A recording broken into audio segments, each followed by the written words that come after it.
நீங்கள் தவறவிட்ட எபிசோடுகளை இப்பொழுதே காணுங்கள் உங்கள் Tandivan.com மற்றும் Tandivan யூடியூப் சேனலில்.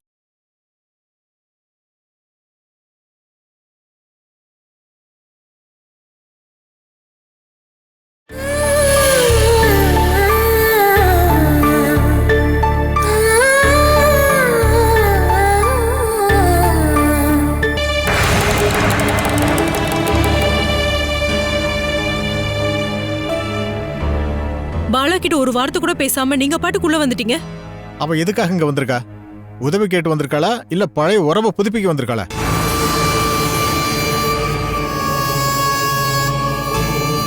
எதுக்கு வந்திருந்தாலும் சரி, இந்த வீட்டுக்கு அவ வந்தது எனக்கு பிடிக்கவே இல்லை.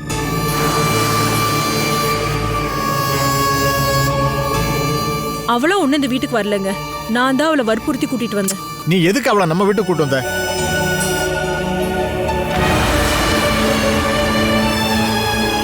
நம்ம விஷயத்துல தலையிட்டு எப்பெல்லாம் பாலா நம்ம குடும்பத்துக்குள்ள வந்துட்டு போறாளோ அப்பெல்லாம் நமக்கு நஷ்டம் தான் ஏற்பட்டிருக்கு.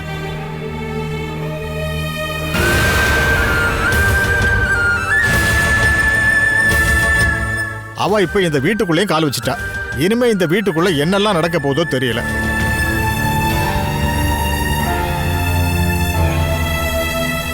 டீச்சர் அம்மா, வெளியில நல்லா வெயில் அடிக்குது. நாங்க எல்லாம் சேர்ந்து ஒரு கேம் விளையாட போறோம். கல்யாணி, அது வந்து வினு.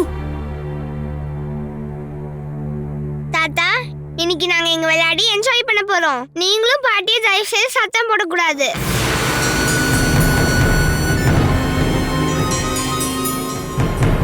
அகிலா, வினு, நம்ம மேல போய் விளையாடலாம். வாங்க போலாம். கல்யாணியோட சந்தோஷத்தை பாத்தீங்களா? கூண்டு திறந்து விட்ட கிளி மாதிரி பறந்துட்டு இருக்கா. அதை திறந்து விடாம இருக்கிறது தான் நல்லது. அந்த பாலாவையும் குழந்தைங்களையும் இங்க இருந்து அனுப்புற வழியை பாரு.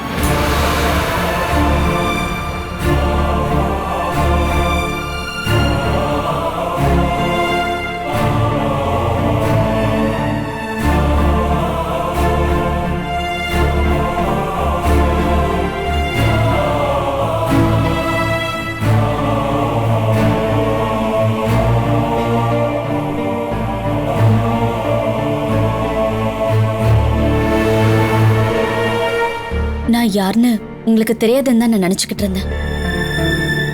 உங்களை நேர்ல பார்த்து ஒரு 10-15 வருஷம் இருக்கும்ல. அதுக்கான ஒரு பிரிவினை கண்டிப்பா எல்லாருக்குள்ளேயும் இருக்கும்.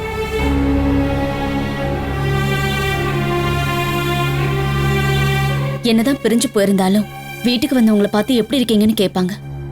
ஆனா இங்க அதுவும் இல்லை.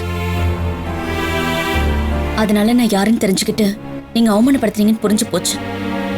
உன்னை பார்த்த உடனே அந்த வீட்டுக்குள்ள கொண்டு உட்கார வச்சு பேசுறதுக்கு உனக்கும் இந்த வீட்டுக்கும் சம்மந்தம் இல்ல. எனக்கு இருந்த ஒரு உறவை ஒரே வார்த்தையில பேசி முடிவுக்கு கொண்டு வந்தது அது நீங்க தானே?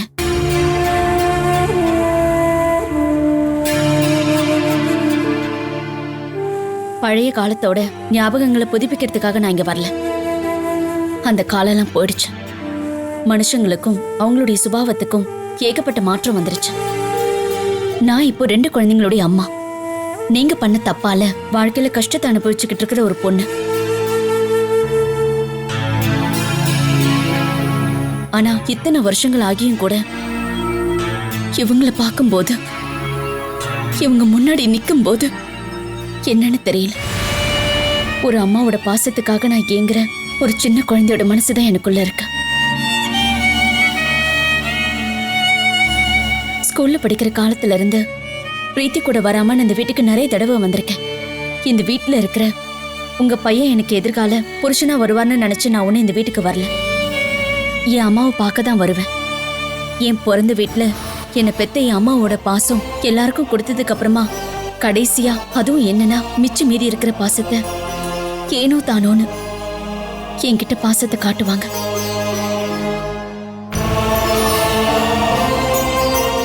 ஆனா ஒவ்வொரு தடவையும் இந்த வீட்டுக்கு வந்துட்டு போகும்போது என் மனசார இவங்க என்கிட்ட காட்டின பாசத்துக்கும் அன்புக்கும் நான் ரொம்பவே ஏங்கி போயிருக்கேன்.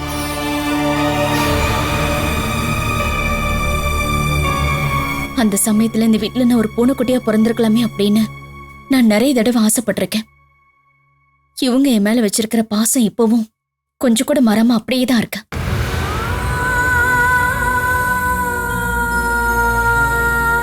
அதனால இவங்க கட்டாயப்படுத்தி கூப்பிட்டதுனால என்னால வராம இருக்க முடியல. நான் வந்துட்டேன். என்னை மன்னிச்சிருங்க.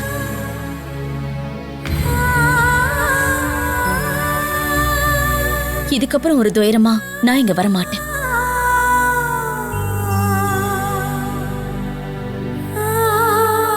அம்மா, குழந்தைங்களை கூட்டிட்டு வந்தீங்கன்னா நான் இங்க இருந்து கிளம்பிடுவேன். நான் தானே உங்களை கூட்டிட்டு வந்தேன்.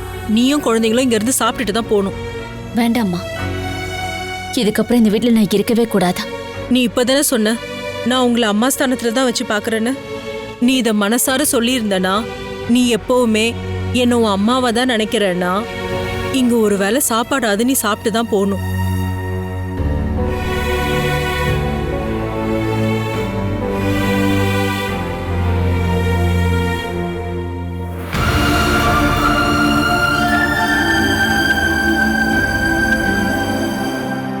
அவர் விடுமா.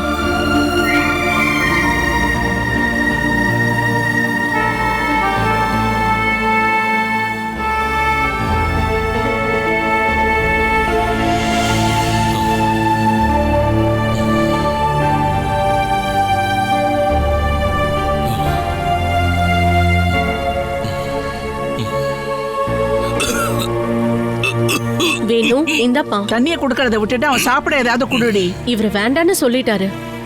நீ எதுக்குடா அவளை இங்க கூட்டிட்டு வந்த? உனக்கு என்ன பைத்தியம் கீத்தியம் பிடிச்சிருக்கா என்ன? பொண்டாட்டிங்களை பத்தி சந்தேகமா சொல்லி சொல்லி இவர் எத்தனை ஃப்ரெண்ட்ஸோட வாழ்க்கையை நாசம் பண்ணிருக்காருன்னு தெரியும்ல. அதுக்கான பிராய்ச்சித்தமா தான் பிரிஞ்சு போன தம்பியோட வாழ்க்கையை ஒண்ணு சேர்க்கலான்ட்டு முடிவு பண்ணிருக்காரு.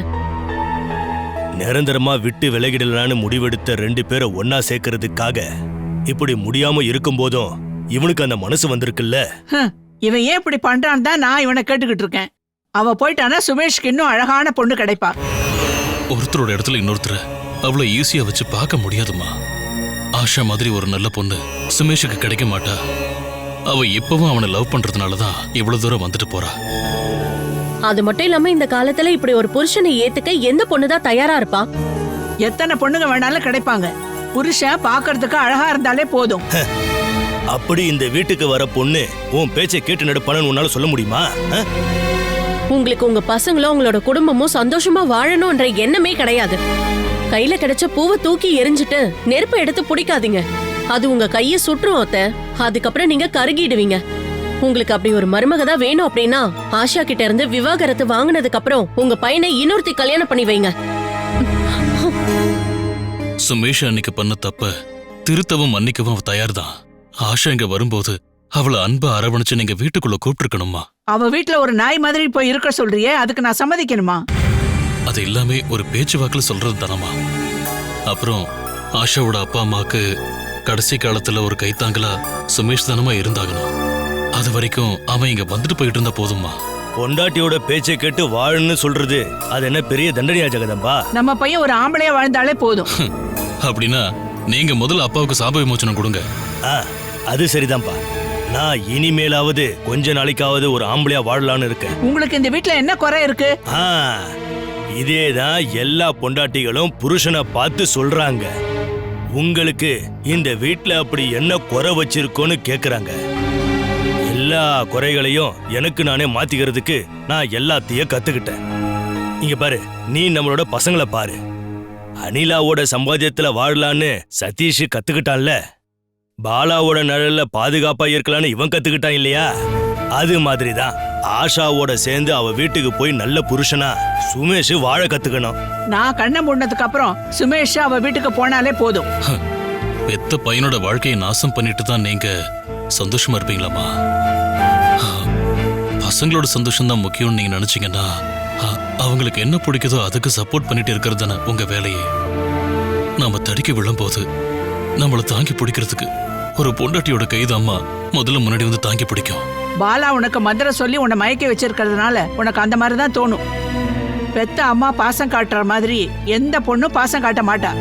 அம்மா பாத்துக்கிற மாதிரி மத்தவங்களால ஆத்மார்த்தமா கண்டிப்பா பாசம் காட்ட முடியாது. ஆனா என்னோட விஷயத்துல நீங்க ஏமா அப்படி நடந்துக்கவே இல்லை. உன்னோட வியாதி எப்படி இருக்குன்னு ஒரு தடவையாவது பாசத்தோட என்ன கேட்டிருக்கீங்களா நீங்க?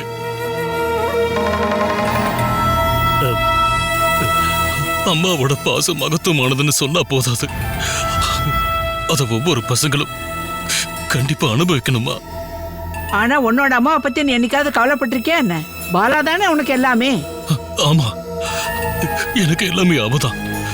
அது என்ன, நீங்க யாருமே என் கூட இல்லாததுதான்.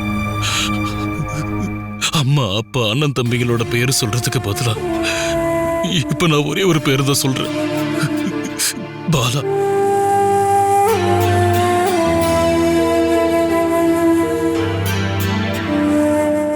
என்னோட இந்த நிலைமை சுமேஷ்க்கு வரக்கூடாதுன்னு நினைச்சுதான் நான் அவங்க 2 பேரையும் சேர்த்து வைக்க முயற்சி பண்றேன். நீங்க அதுக்கு தடையா இருக்காதீங்க. இந்த குடும்பம் நாசமா போறதுக்கு நான் சம்மதிக்க மாட்டேன். ஆஷா இந்த வீட்டுக்கு வந்தானா ஒரு மருமகளா நான் அவளை ஏத்துக்கிறேன். இதுக்கப்புறம் சுமேஷ் அந்த வீட்டுக்கு மாப்பிள்ளையா போனானா அதுக்கப்புறம் அவன் என் மகனே கிடையாது.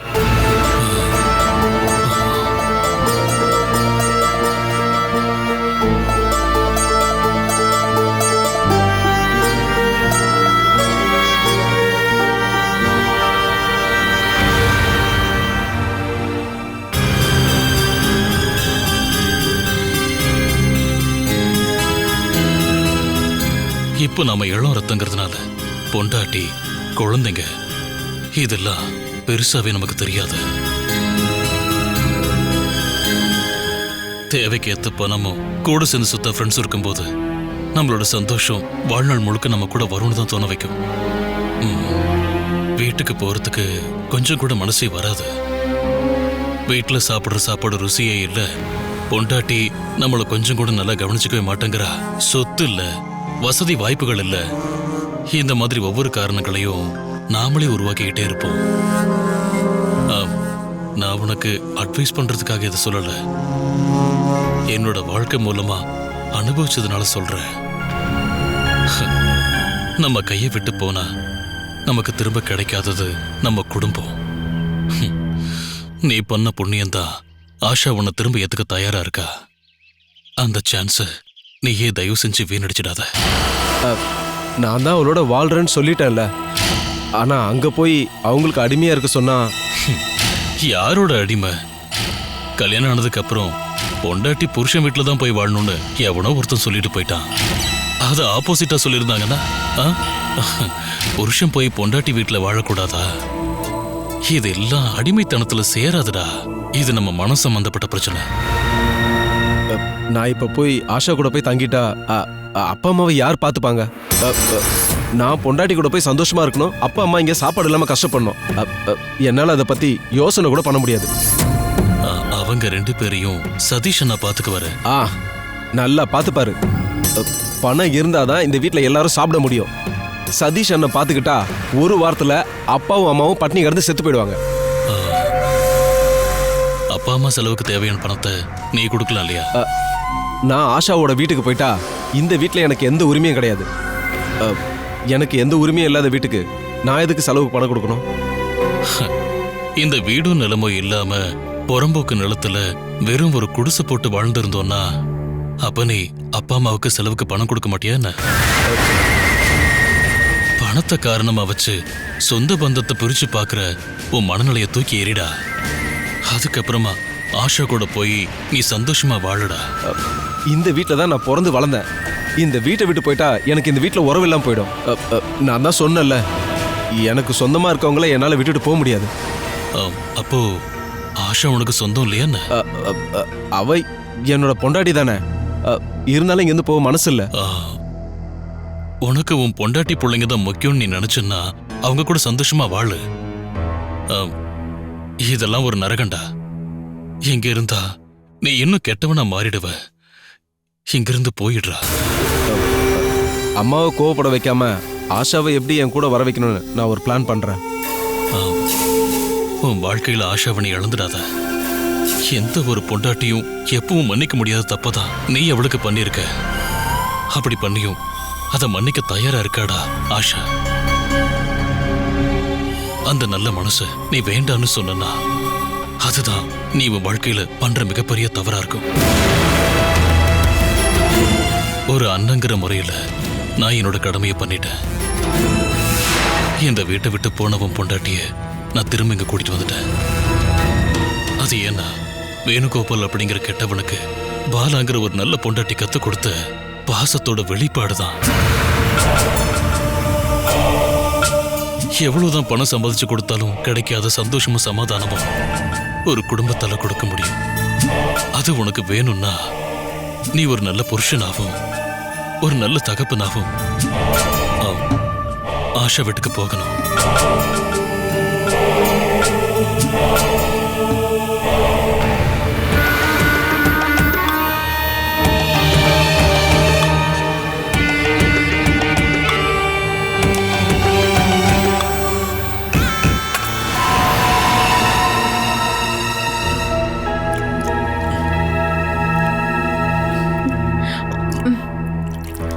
ஏங்க இங்க பாருங்க, இப்படி அவசரமா சாப்பிட்டா தொண்டையில அடைச்சுக்கும்.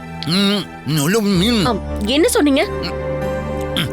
உள்ள மீனை வெறுத்து வச்சிருந்தேன்னா எடுத்துட்டு வா. ஐயோ, மீனா? பேசாம இருக்கிறத சாப்பிட்டு போங்க. அனிலா, இந்த குடும்பத்தோட தலைவி யாரு? அத்தை.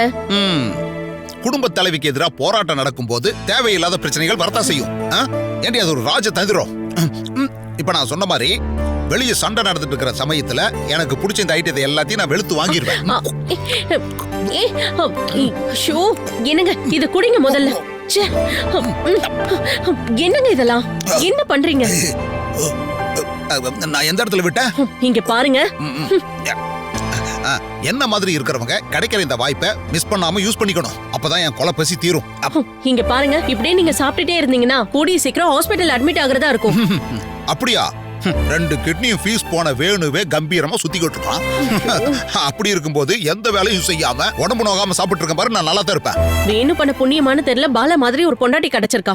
அதே மாதிரி உங்களுக்கு ஏதாவது நடந்தா நான் திரும்பி கூட பார்க்க மாட்டேன். எனக்கேண்டி அப்படியெல்லாம் நடக்க போகுது? இப்பவே நீ என்ன பல விஷயங்களை அவாய்ட் பண்ணிக்கிட்டு தான் இருக்க. அவாய்ட் பண்ணி எந்த பிரயோஜனமும் இல்லல்ல. என் கெத்த விட முடியுமா? இருந்தாலும் சுமேஷோட விஷயத்துல வேணு இந்த அளவுக்கு உதவி செய்வான்னு நான் கொஞ்சம் கூட எதிர்பார்க்கல. இந்த வேணு மாறிட்டான்னு எல்லாரும் சொல்லும் போது நான் அதை கொஞ்சம் கூட நம்பவே இல்லை. ஆனா இப்பதான் எனக்கு புரியுது, அவன் இந்த எல்லாத்தையும் மனசார தான் பண்ணிக்கிட்டு இருக்கான்னு. ஆனா அதுக்கான பலனை அனுபவிக்கிறதுக்கு சுமேஷ்க்கு யோகம் இல்ல. அவன் அப்படியே ஆஷா கூட போயிட்டான்னா எனக்கு சந்தோஷம் தான். அதுக்கப்புறம் நம்ம வீட்டு ரேஷன் கார்டுல அம்மா அவனோட பேரையே எடுத்துருவாங்க. அப்புறம் வேணும், அவன் எப்ப வேணாலும் டிக்கெட் வாங்க சான்ஸ் இருக்கு. அவன் சொந்தமா ரேஷன் கார்டு வாங்காததுனால அவன் பேர் எடுத்துட்டோம்னா எந்த உறவும் இல்லாம போயிடும். அதுக்கப்புறம் இந்த வீட்டுக்கு நம்ம தான் ராஜாராணி செமையா ஆட்சி பண்ண போறோம். கனவு காண்றது ரொம்ப நல்லதுதான். ஆனா சுமேஷ இது வரைக்கும் நீங்க கொஞ்சம் கூட புரிஞ்சுக்கவே இல்ல. ஒரே நேரத்துல அவன் அத்தையும் ஆஷாவையும் பைத்தியமாக்கிடுவான். ஆஷாவை எதுக்கடி பைத்தியமாக்க போறான்? சொத்து எல்லாத்தையும் ஆஷா குழந்தைங்க மேலதான் எழுதி வைப்பேன் வாத்தாக்காரி சொன்னால. எதுக்குங்க சொத்து? ஆஷா தானே அவனோட லாட்டரி. அங்க போய் தங்கி அங்க வர எல்லா வருமானத்தையும் அவன் சுரண்டிடுவான். அப்படின்னா நாமளும் அவன் சைடுல கொடி தூக்கி நின்றுவோம். அவன் மூத்த குழந்தைய நம்ம வளர்ப்போம், இனி பிறக்க போற குழந்தைய தாராளமா அவங்க வளர்த்துட்டு போட்டோம். ஏங்க நாம நம்மளோட பணத்தை வச்சு வாழ்ந்தா போதுங்க. அவசரப்பட்டு ஏதாவது பண்ணி நம்மளோட உயிரும் இல்லாம போயிடும். நீங்க பாருங்க, வேணுவோட ட்ரீட்மெண்ட்காக இந்த இடத்த விக்கிறதுக்கோ இல்ல அடகு வைக்கிறதுக்கோ சுமேஷ் தான் தயாரா இல்லைன்னு சொன்னான். ஆனா வேணுவோட பேர் சொன்னா அவன் கண்டிப்பா அதை பண்ணுவான். நீங்க பாருங்க, இதை வித்துட்டு வர பணத்தை வச்சு அவன் எஸ்கேப் ஆயிடுவான். அடகு வச்சுட்டோம்னா அதை திரும்பி வாங்காம ஜப்தி பண்ண வச்சிருவான். அதுக்கப்புறம் நாம தான் நல்லா மாட்டிப்போம். அதனால விக்கிறதுக்கோ இல்ல அடகு வைக்கிறதுக்கோ அவன் முயற்சி பண்ணானா நம்மளோட பங்கை நம்ம எழுதி வாங்கிக்கணும். இந்த நேரத்துல நம்ம போய் கேட்டா இதுல இருந்து நமக்கு ஒரு பங்கு வரும் இல்லையா? எப்ப கேட்டாலும் நமக்கு பிரிச்சுதான் கொடுத்தாகணும். இப்ப மட்டும் கிடைக்கல, நமக்கு இருக்கிறதும் இல்லாம போயிடும். வேணுவோட ஆபரேஷனுக்கு முன்னாடி நம்ம கண்டிப்பா இத பத்தி கேட்கணும். அப்படியா? அப்படிதான்.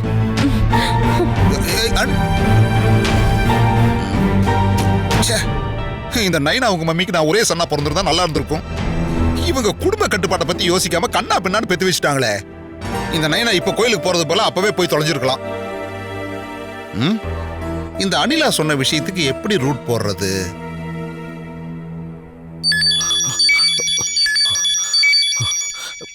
ஹலோ, என்ன விஷயம்? எதுக்கு சும்மா தொந்தரவு பண்ணிக்கிட்டே இருக்க? அந்த பொண்ணை ஹாஸ்பிட்டல்ல இருந்து டிஸ்சார்ஜ் பண்ணணும். இன்னும் அவ இங்க இருந்தா நான் சரியா வராது. உனக்கு என்ன தோணுதோ அதே மாதிரி நீ பண்ணு. ஆனா அவ தப்பிச்சு போகாம நம்ம கட்டுப்பாட்டுக்குள்ளேயே இருக்கணும். அவ இதுக்கப்புறம் எங்கேயும் தப்பிச்சு போக மாட்டா. நான் இப்போ ஹாஸ்பிட்டலுக்கு போறேன். அவளை டிஸ்சார்ஜ் பண்ணி கோயம்புத்தூருக்கு அனுப்புறேன். அதுக்கப்புறம் நம்ம மீட் பண்ணுவோம். நான் வரேன். நாம ஹார்பர்ல மீட்டிங் வச்சுப்போம். அங்க வாங்க. ம், நானும் வரேன்.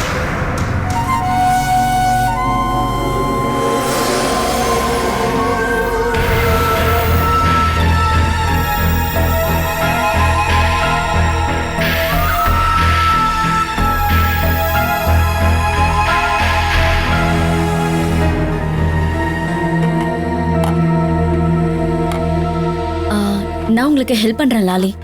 ஐயோ, இதெல்லாம் செய்யறதுக்கு தானே எனக்கு சம்பளம் கொடுக்குறாங்க. நான் உங்களுக்கு உதவி பண்றதுனால உங்க சம்பளத்தை கம்மியா கொடுக்க மாட்டாங்க இல்லையா? சில பேர் இங்க வக்ர புத்திக்காரங்க இருக்காங்க. மேடம், இப்ப நீங்க எனக்கு உதவி பண்ணுவீங்க, அதை எல்லாத்தையும் இங்க இருக்கிறவங்க நோட் பண்ணுவாங்க. அதுக்கப்புறம் யோசிச்சு பார்ப்பாங்க, இதெல்லாம் நீங்க பண்றதா இருந்தா சம்பளத்துக்கு எதுக்கு ஒரு ஆளை வச்சிருக்கோன்னு. அப்புறம் என்ன வேலையை விட்டு தூக்கிடுவாங்க. அதனால என் வேலைக்கு யாராவது உதவி பண்ண வந்தாங்கன்னா நான் யாரையும் அனுமதிக்க மாட்டேன். அப்புறம் நான் இன்னொரு விஷயமும் பண்ணுவேன். எந்த வேலையும் நான் முழுசா பண்ண மாட்டேன். அங்கேயும் இங்கேயும் நின்று கொஞ்சம் வேலையை பெண்டிங் வச்சிருவேன். அந்த வேலையை நான் வந்தாதான் பண்ண முடியும். என்னோட தேவை இங்க தேவைப்படுதுங்கிற எண்ணத்தை இவங்க மனசுல நான் எப்பவும் சொல்ல வைப்பேன். இவ்வளத்தையும் கேட்கும் போது இங்க இருக்கிறவங்களுக்கு இல்ல, உங்களுக்கு தான் வக்கர புத்தி அதிகமா இருக்குன்னு எனக்கு தோணுது. இது ஒன்றும் வக்ர புத்தி இல்ல மேடம். நான் சம்பாதிக்க இந்த புத்தியை யூஸ் பண்றேன். என்ன பாலா, லாலி எங்களை பத்தி என்ன குறை சொல்லிட்டு இருக்கா? குற்றச்சாட்டெல்லாம் ஒண்ணும் இல்ல, வேலையை காப்பாத்திக்க சில தந்திரங்களை சொல்லி கொடுத்துக்கிட்டு இருக்காங்க. இவளுக்கு எல்லாம் தெரிஞ்ச மாதிரி தான் பேசுவா. யாரோ வந்திருக்காங்க போல இருக்கு. மேடம், நான் சொன்ன அந்த மச்சத்தோட விஷயத்தை மறந்துடாதீங்க.